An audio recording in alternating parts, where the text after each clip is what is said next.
오래전에 제가 많이 뚱뚱하던 시절이 있었다고 그랬잖아요. 지금보다 절반만큼이 더 나가는 바지 40인치 이상의 바지를 입는 때가 있었습니다. 그야말로 돼지 같았죠. 그때 제가 그 몸집을 가지고 서점을 갔는데 그때 눈에 들어오는 책 제목이 하나 있어서 제가 제목만 보고 책을 샀어요. 책 제목이 뭐였느냐? 배부른 돼지가 소크라테스를 만나다 라는 제목이에요.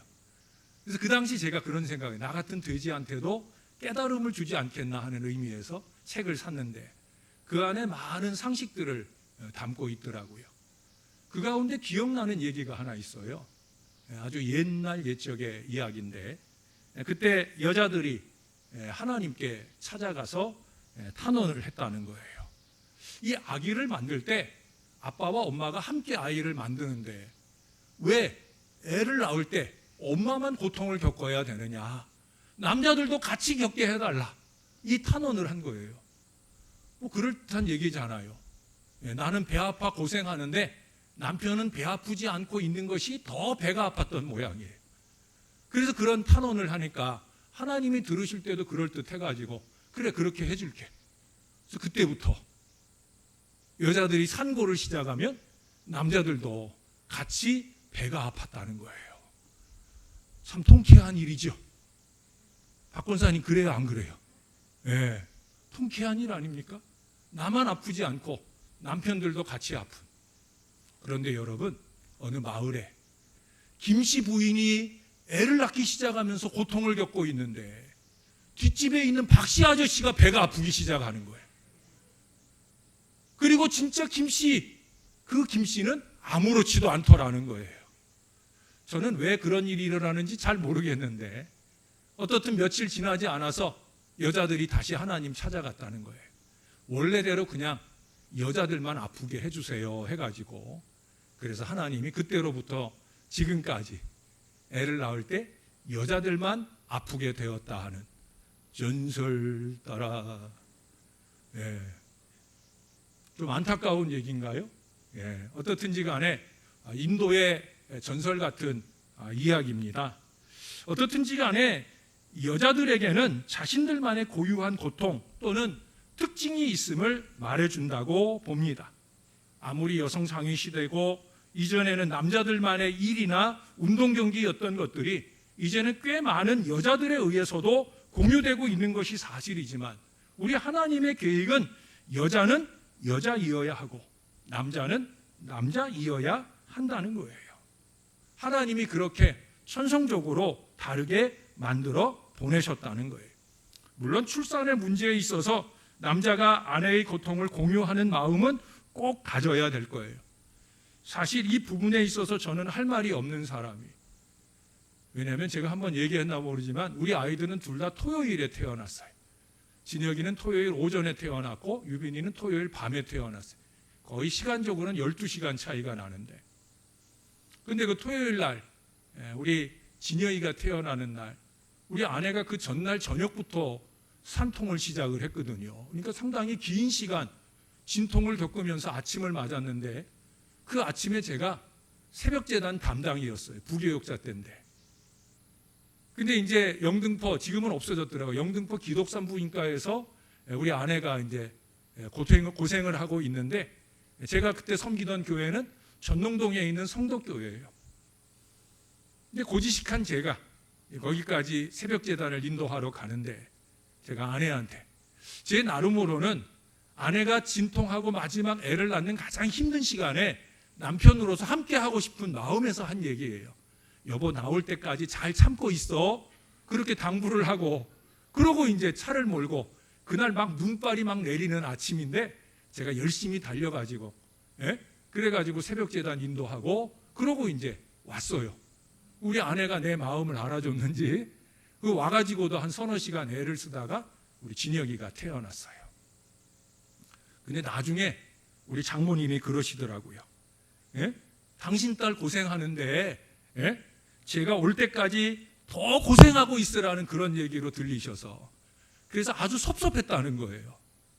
근데 그러고 이제 나서 나중에 이제 우리 유빈이도, 얘는 또 토요일 날 저녁 때 그때는 이제 전농동에 좀 가까운 고대 안암병원에 우리 아내가 이제 급히 가서 이제 진통을 시작을 했는데, 토요일 날에 청년들 집회가 있어요. 또 이 고지식한 놈이 그 청년 집회를 또 인도하러 가는데, 그때 또 얘기하고 가면 장모님한테 그때는 작살 날 거 아니에요. 그래서 아내한테도 아무 말 안 하고 또 장모님도 모르게 제가 조용히 나가가지고, 그래서 토요 집회 끝나고, 그리고 병원에 오니까 9시 조금 넘었는데, 그러고 제가 와서 얼마 안 돼서 이제 우리 유빈이가 태어나게 되었습니다. 아마도 그 야속한 남편이지만 그래도 저 올 때까지 기다린 건 아닌가 하는 감사함으로 애를 보았던 그런 기억이 납니다. 모든 가정마다 그렇게 아내가 고생하고 세상에 아이가 태어납니다. 물론 남편들은 비록 육신적인 고통은 함께 겪지 못해도 마음고생은 그에 못지않은 마음이라 여겨집니다. 그래서 옛날 우리나라 평안도 박천이라고 하는 곳에 재미난 풍습이 있어요. 그 풍습의 제목이 뭔지 아십니까? 이름이 뭐냐면 지붕지랄이에요. 지붕지랄. 그게 무슨 얘기냐? 부인이 아이를 분만한다는 소식이 들리면, 다시 말해서 진통이 시작되면, 그러면 남편은 지붕 위로 올라간답니다. 그러면서 아이가 태어나기까지 그 지붕 위에서 모든 동네 사람들이 듣도록 아이고 배야, 아이고 배야 하면서 지붕지랄을 한다는 거예요. 저는 표현은 좀 강하고 좀 듣기 민망하지만 그게 아마 평안도 분들의 그 강한 어조에서 나온 풍습이 아닌가 생각이 들면서, 아마 지랄 가운데 제일 아름다운 지랄이 아닌가, 그런 생각을 해보게 됩니다. 여자들이 겪어야 하는 출산의 고통이 있다는 거예요. 아담과 하와의 범죄 이후에 이어져 오는 하늘의 천영, 그 천영을 누가 주신 거예요? 하나님이 주셨어요. 그 하나님은 그걸 다 알고 계셔요. 그렇기 때문에 하나님께서 이스라엘에게 신혼 때의 규례를 주시는데, 신명기 24장 5절에 보면은 그 신혼 때의 규례로 이런 말씀을 해요. 신랑들에게 내 아내를 즐겁게 하라. 내 아내를 즐겁게 하라. 이 즐겁게 하라라는 말이 영어 성경에 보면 치얼업이라고 적혀 있어요. 치얼업이 뭐예요? 기분을 들뜨게 해주는 거예요. 흥겹게 해주는 거예요. 여러분 치어리더 아시죠? 그 치어리더가 응원을 하면서 자기네 팀 선수들이나 자기네 관객들을 즐겁게 하고 마음을 들뜨게 하고 경기력을 향상시켜 주잖아요. 신랑이 아내를 향해 그렇게 치어업, 그렇게 하라는 거예요. 아내를 좀 신바람나게 하기 위해 최선의 노력을 기울이라는 거예요. 이제 곧 출산의 때가 이르게 되면 고통당할 그 아내에게 그것을 상쇄하고도 남을 즐거움을 주라는 거예요.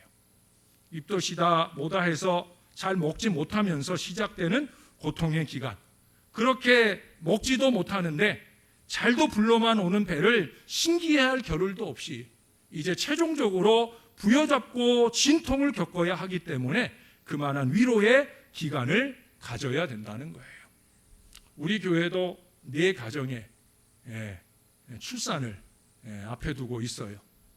7월 말에도 또 8월 말에도 11월 초에는 두 가정에 아이가 태어날 예정으로 있어요. 가정이기도 하고 가문이기도 하고, 요즘엔 아이들이 태중에 잉태가 되면 그 태명이라는 걸 지어요. 바다라는 아이도, 또 점이라는 아이도, 또 배둥이라는 아이도, 또 열무라는 아이도 제 뇌리에 박히고 그 아이들이 출산하는 때까지, 그들이 태어나고 본명을 갖기까지 저는 계속해서 그 아이들을 기억하고 기도하고 있어요. 저는 기도를 하는데 여러분들은 뭐 하셔야 된다고요? 치열업 하셔야 돼요. 남편들은 물론이고 가문 안에 친정이든 시댁이든 그 가문 안에 모든 사람들이 태중의 아이를 가진 그 엄마를 위해서 치열업하는 그런 문화가 우리의 가문 안에 이루어져야 되는 거예요. 어떻든지 간에 중요한 건 뭐예요? 여자는 여자요, 남자는 남자라는 사실이에요. 아내와 남편의 관계를 떠나서도 남자는 남자 고유의 일이 있고 또 여자에게는 여자 고유의 일이 있다는 거예요. 어린 시절에 저희는 남매를 키웠잖아요. 이 아이들을 키워보니까 남자만 키우거나 여자만 키워본 분들은 아마 잘 이해가 안 되겠지만 남매를 키워보면 분명한 차이가 보입니다. 우리 딸내미 같은 경우에는 어렸을 때 이렇게 잘 때 저보고 팔베개를 자꾸 해달라고 그래요. 이렇게 팔베개를 해주면 이 아이가 누워가지고 자기 머리를 제 팔에다가 이렇게 올려놓고는 그 다음에 자기의 오른손을 제 손 안에 집어넣어요. 그래서 제가 팔베개를 비워준 채로 아이가 만세하듯이 제 손 안에 넣어진 그 아이의 손을 꼭 쥐어주면 아이가 편안하게 잠을 잡니다. 아들놈은 어디서 자는지도 모르게 자요. 자는 것부터가 다르더라고요. 또 노는 것도 다르잖아요. 여러분 옛날에 캐스터네츠 짝짝이 아시죠? 그 짝짝이가 여자아이들한테 뭐예요? 콤팩트예요. 여자분들과 이렇게 해서 화장하는. 그러니까 엄마가 화장을 하고 있으면 얘도 옆에 짝짝이 갖고 가가지고 이거 하고 있어요. 그리고 우리 유빈이가 어렸을 때 아토피가 있어서 피부가 안 좋아요. 그래서 약을 발라줘야 되는데 이 약이 따끔따끔하니까 유빈아 약 바르자 하면은 안 바르려고 그래요. 그리고 우리 아내가 뭐라고 할까요? 유빈아 화장하자 그러면 얼굴 들이밀어요. 똑같이 약을 바르는 건데도 약 바르자 하면 싫어하고 화장하자 그러면 얼굴을 내밀어요. 여자더라고요.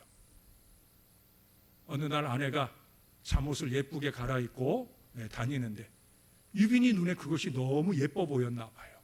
엄마 따라다니면서 치마 붙잡고 예쁘다 예쁘다 그러고 다니더라고요. 무슨 얘기예요? 똑같은 거 입고 싶다는 거죠. 결국 사줬어요. 똑같이 하늘하늘한 잠옷을 사줬어요. 아들은 아무 관심이 없어요. 엄마가 뭘 입고 주무시는지 아들은 아무 신경도 쓰지 않아요. 분명한 차이를 볼 수가 있었더라는 거예요. 아담과 하와의 범죄 이후에 하나님께서는 여자에게 출산 이후에 육아와 가사의 사명을 주셨고요. 남자에게는 노동의 사명을 주셨어요. 시편 128편에서도 보면 남자의 수고를 남자의 수고로 먹게 되는 것과 그 다음 4절에서 안방에 있는 아내의 역할, 결실한 포도나무 같은 그 가정 영향의 책임자로서의 역할을 말씀해 주고 있어요. 그렇다고 해서 제가 맞벌이나 오늘날의 경제 구조를 무시하거나 또 암탉이 울면 집안이 망한다 하는 이 전통적인 구습을 주장하고자 하는 것은 아니에요. 저는 성차별론자도 아닙니다. 그러나 성 차이는 있다라는 걸 우리가 인정하고 살아야 된다는 거예요. 사실 농경 문화 때부터 이미 그 자체가 맞벌이 문화예요. 우리는 오늘날에만 맞벌이인 줄 아는데 아니잖아요. 여러분들 옛날 농사할 때도 부부가 함께 일했어요. 밀레의 만종을 보세요. 그 만종에 보면 남자의 그림만 있지 않아요. 부부가 함께 하루의 일과를 마치고 농사를 마치고 저 멀리 교회의 종소리를 들으며 함께 고개를 마주 숙이고 기도하는 모습을 볼 수가 있다는 거예요. 그렇게 함께 일하는 문화였다는 거죠. 그러나 각자의 주된 사명을 잊지 말아야 된다는 거예요. 오늘 본문의 말씀처럼 돕는 배필, 동역의 관계를 잘 이룰 수 있어야 된다는 거예요. 둘 다 남자 같고 둘 다 여자 같아서야 가정 내외에서 일어나는 다반사를 효율적으로 처리하기는 어려울 것이다 라고 하는 거예요. 물론 요즘의 가정은 지난주에도 말씀드린 것처럼 가정 또는 가족 개념의 변화가 일어납니다. 제가 충격적으로 읽었던 책이 있어요. 그 책 제목이 뭐냐면 아내가 결혼했다는 거예요. 이혼하고 헤어진 아내가 또 다른 남자와 결혼한 것이 아니에요. 그 시기 제2회 세계 문학상을 수상할 정도로 센세이션을 일으켰던 그런 베스트셀러입니다. 그 안에 보면은 모든 가족 관계를 축구와 관계해서 설명을 해주면서 근데 그 책을 읽다 보면 또 그 책을 근거로 해서 우리나라에서도 영화를 만들었는데 그 영화를 보다 보면 자기도 모르게 한 여자가 두 남자와 살 수도 있겠다 하는 그런 생각이 들게 만든다는 거예요. 그만큼 가족의 개념이 바뀌어져 가고 있다는 걸 우리에게 보여준다는 거예요. 물론 좀 전에 그 얘기는 아주 파격적이지만, 여러분 그런 말 들어보셨죠?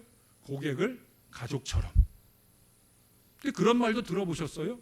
가족을 고객처럼. 고객을 가족처럼은 많은 직장인들이 열심히 잘해요.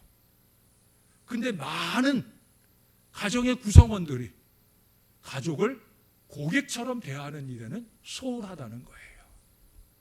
가족을 고객처럼, 새로운 이 가족의 섬김의 개념을 우리들에게 도전하는 표현이에요. 따라서 한번 해보십시다. 가족을 고객처럼. 예, 가족을 고객처럼이에요. 가족 경영의 시대가 되었다는 거예요. 여러분, 경영을 잘하려고 하면 투자가 되어야 되는 거예요. 시설을 투자하든지 물자를 투자하든지 아니면 땀과 수고를 투자하든지, 그로 통해서 고객을 섬겨내는 것처럼 가족을 경영하는 것도 마찬가지예요. 가족을 경영하려면 투자가 되어야 되는 거예요. 제대로 가족 경영이 잘 되어야, 그래야 우리는 행복한 가정을 이뤄갈 수 있다는 거예요. 여러분, 성경을 한 군데 같이 찾아보실래요? 잠언서 말씀입니다. 잠언서 제일 마지막 장이에요. 제일 마지막 장이 31장입니다.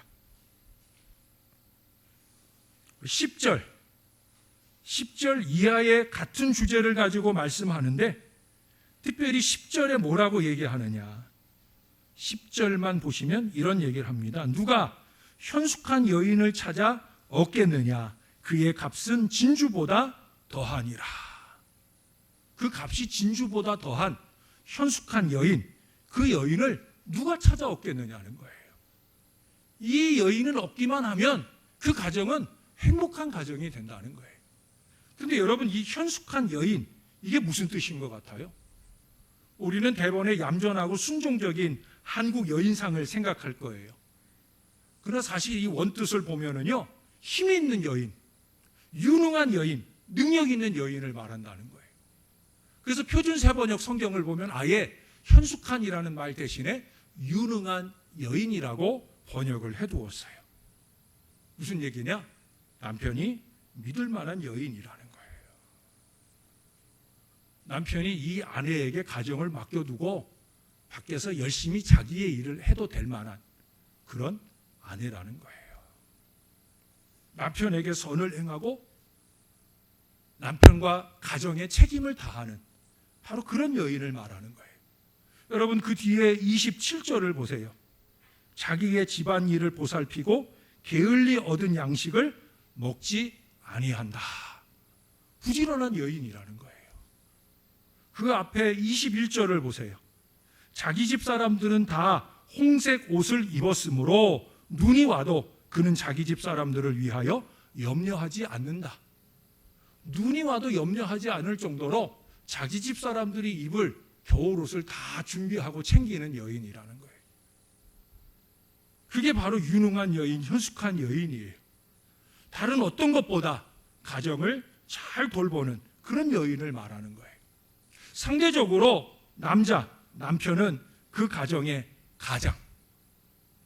제가 가장을 뭐라고 그랬어요? 가정 제사장의 준말이라고 그랬어요.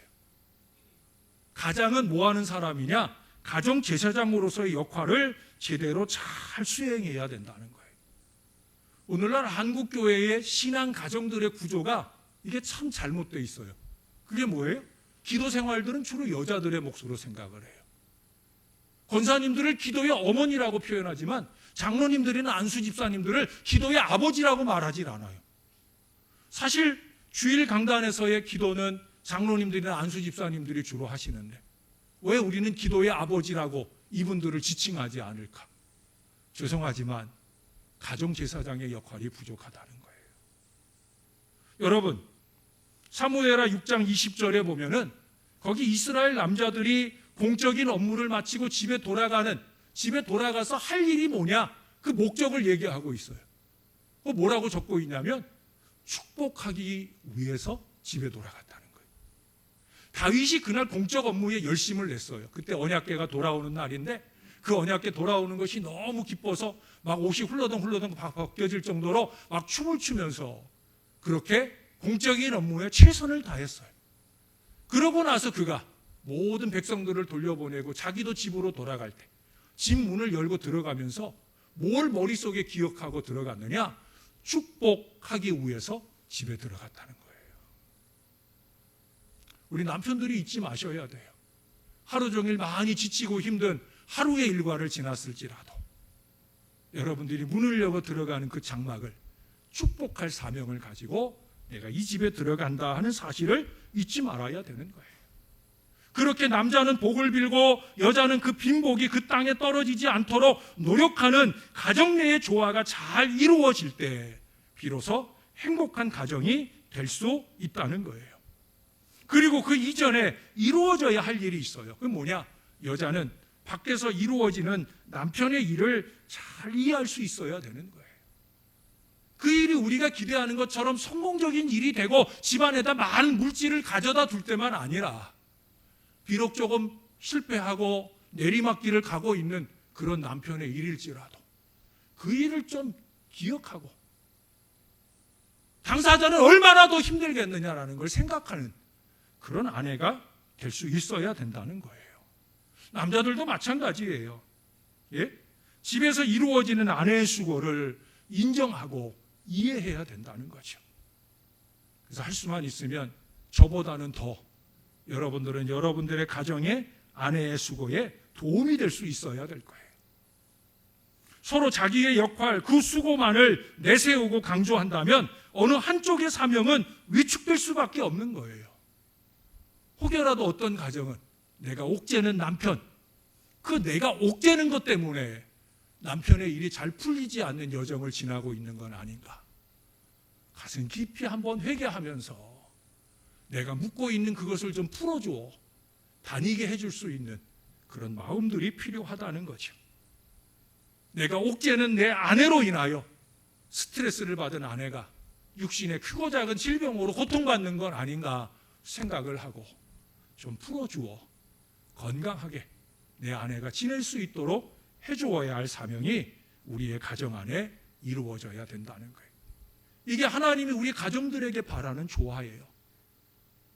여러분, 아내에 대한 사랑이 발명으로 이어져 크게 성공한 사람이 있어요. 미국의 재봉틀 발명가인 아이작 싱어라는 분이에요. 이 아이작 싱어는 아주 가난한 집에서 태어났어요. 태어나면서부터 잘 얻어먹질 못해가지고 병치레를 많이 했어요.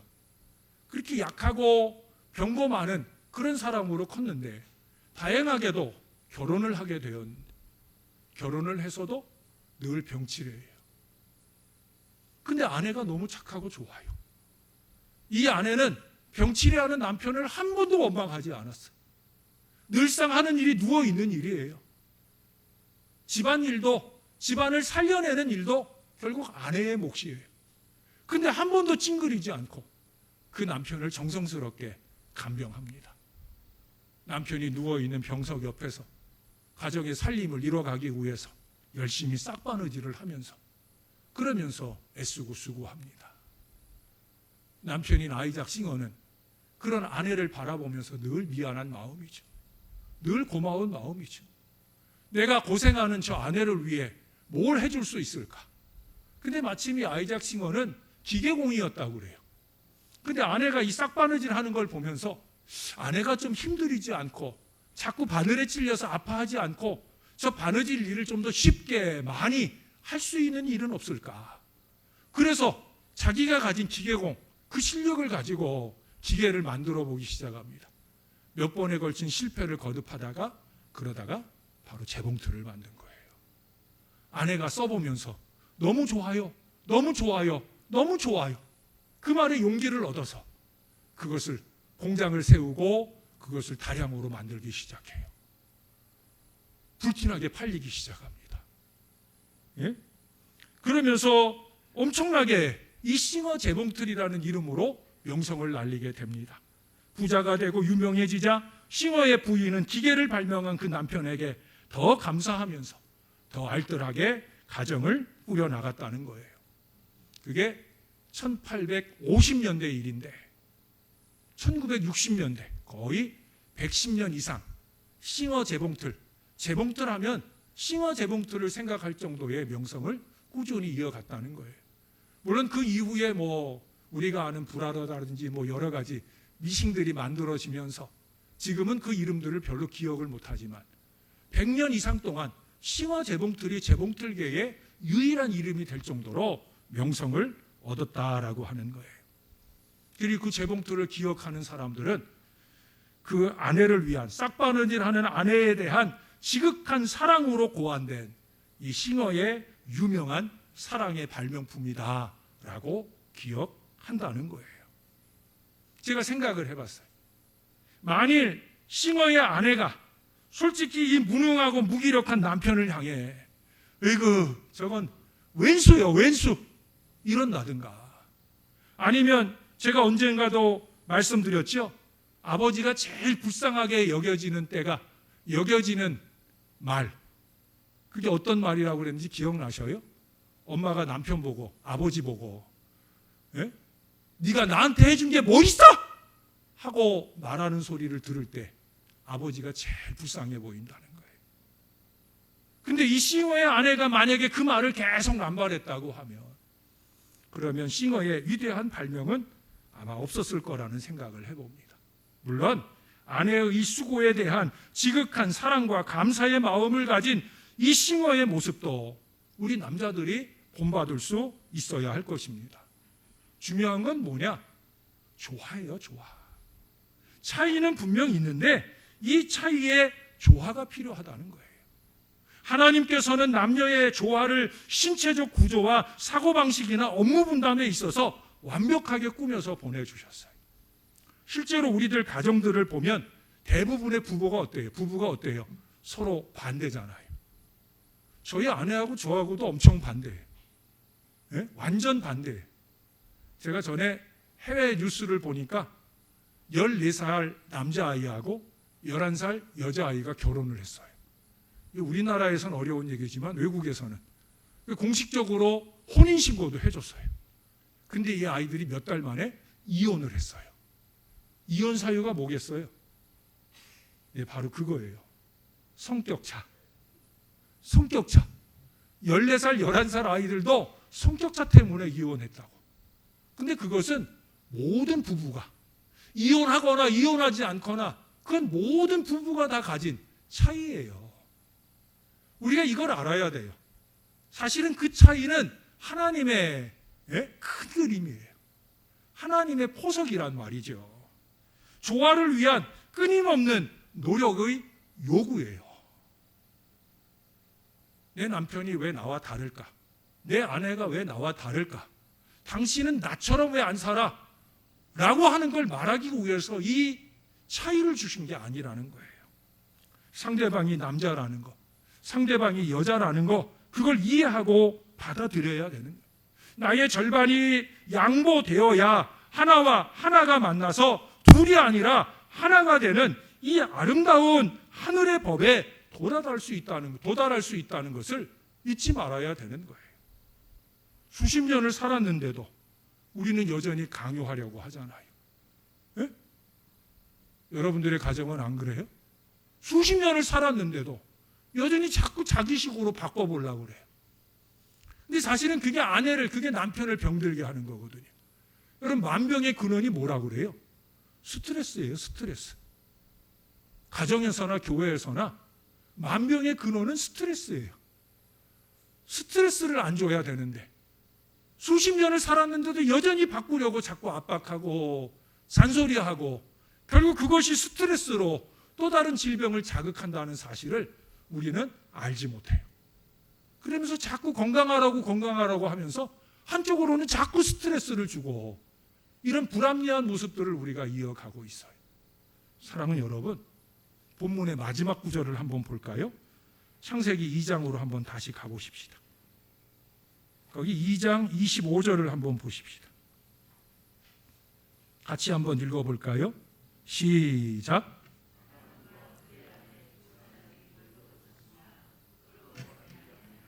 아멘. 이게 하나님이 부부를 향한 큰 그림 계획이에요. 다 벌거벗었어요. 다 내놓았다는 거예요. 여러분, 세상에 나를 제일 잘 아는 게 누구예요? 제 아내예요. 그렇잖아요. 저는 여러분들을 다 알지 못해요. 그래, 여러분의 아내와 남편은 여러분들을 가장 잘 알아요. 저는 여러분들에게 부끄럽지 않은 모습을 가지려고 노력을 해요. 그 아내 앞에서는 저는 때로 여러분들이 보았을 때 부끄러울 일들이 많아요.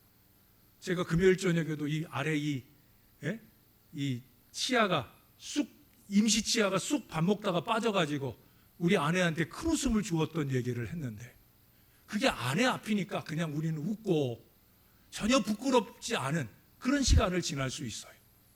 근데 그게 남이라고 하면 안 그렇잖아요. 부부는 그런 거예요. 근데 그것이 서로 잘 아는 관계이기 때문에만 서로에게 부끄럽지 않은 그것으로 끝나면 안 된다는 거예요. 나로 인해 내 아내가, 나로 인해 내 남편이 밖에서 부끄럽지 않을 그런 관계를 우리가 이루어 가야 된다는 거예요. 서로를 바라보아서도 부끄럽지 않아야 되지만 서로를 인하여서도 세상에서 부끄럽지 아니하고 오히려 그 자랑이 하나님께 영광이 될 수 있는 그런 가정을 이루어 가야 되는 거예요. 저와 여러분들이 모쪼록 그 아름다운 조화로 주님이 원하는 행복한 가정, 우리만 아니라 우리의 자손들도 우리들이 이루어가는 그 믿음의 가정답게 아름답고 행복한 믿음의 가정들이 다 되는 축복의 역사가 우리 가문들 안에 넘쳐나게 되기를 우리의 구주 되시는 예수님의 이름으로 간절히 축원합니다. 아버지, 고맙습니다. 오늘도 아버지의 말씀을 듣나이다. 우리가 들으며 우리를 바꿔야 될 말씀을 듣습니다.